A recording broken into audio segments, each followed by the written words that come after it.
का मम्मी बाहिर भयो कि पर त्यहीँ बस्ने पर त्यहीँ बस्ने कहाँ जाने पर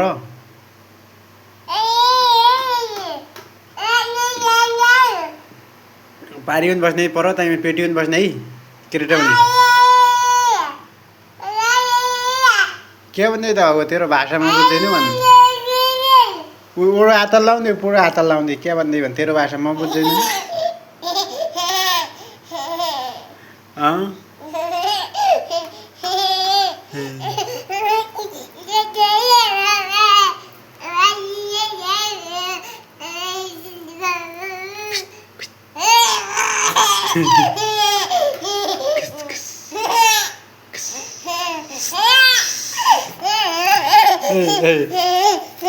Hey.